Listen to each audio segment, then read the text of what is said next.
ഇപ്പോൾ വരുന്ന ഒരു വാർത്ത. തിരുവനന്തപുരം അരിസ്റ്റോ ജംഗ്ഷനിലെ ലോഡ്ജിലെ മരണം കൊലപാതകമെന്ന് പോലീസ്. പേയാട് സ്വദേശി രാജ്മോഹനാണ് മരിച്ചത്. രാജ്മോഹന് മർദ്ദനമേറ്റതായാണ് പോസ്റ്റ്മോർട്ടം റിപ്പോർട്ട്. രണ്ടുപേരെ പോലീസ് കസ്റ്റഡിയിലെടുത്തു.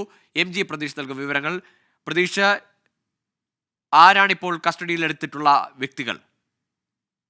ഗോകുൽ, കഴിഞ്ഞ ദിവസമാണ് തിരുവനന്തപുരം അരിസ്റ്റോ ജംഗ്ഷനിലെ ലോഡ്ജിൽ അബോധാവസ്ഥയിൽ ഒരാളെ മരിച്ച നിലയിൽ കണ്ടെത്തുന്നത്. തുടർന്ന് പോലീസ് ഇതുമായി ബന്ധപ്പെട്ട് വിശദമായ അന്വേഷണം നടത്തിയിരുന്നു. അബോധാവസ്ഥയിൽ കണ്ടെത്തിയ ആളെ തിരുവനന്തപുരം മെഡിക്കൽ കോളേജ് ആശുപത്രിയിൽ എത്തിച്ചെങ്കിലും ആശുപത്രിയിൽ വെച്ച് മരണം സംഭവിച്ചു എന്നതാണ് പോലീസ് നൽകുന്ന പ്രാഥമിക വിവരം. ഈ മരണത്തിൽ ദുരൂഹത ഉണ്ടായതിനെ തുടർന്നാണ് പോലീസ് വിശദമായ അന്വേഷണം നടത്താൻ തീരുമാനിച്ചത്. ഈ പോസ്റ്റ്മോർട്ടം റിപ്പോർട്ടിൽ മർദ്ദനമാണ് മരണത്തിന് കാരണമായത് എന്ന തെളിവ് ലഭിച്ചിരുന്നു. ഇതിന്റെ കൂടി അടിസ്ഥാനത്തിൽ മറ്റ് ആളുകളിലേക്ക് പോലീസ് അന്വേഷണം നടത്തി. അങ്ങനെ ഈ അരിസ്റ്റോ ജംഗ്ഷനിലെ ലോഡ്ജിൽ ഈ മരിച്ച വ്യക്തിയൊപ്പം മദ്യപിച്ചിരുന്ന സുഹൃത്തുക്കളെയാണ് ഇപ്പോൾ പോലീസ് കസ്റ്റഡിയിൽ എടുത്തിരിക്കുന്നത്. പേയാട് സ്വദേശി രാജ്മോഹനാണ് ഈ ലോഡ്ജിൽ മരിച്ചത്. ഈ സുഹൃത്തുക്കൾ ഒരുമിച്ചിരുന്ന് മദ്യപിക്കുകയും പിന്നീടുണ്ടായ തർക്കം ഈ ഒരു കൊലപാതകത്തിലേക്ക് നയിച്ചു എന്നതാണ് പോലീസ് പ്രാഥമികമായി നൽകുന്ന വിവരം. ഈ കേസുമായി ബന്ധപ്പെട്ട നിലവിൽ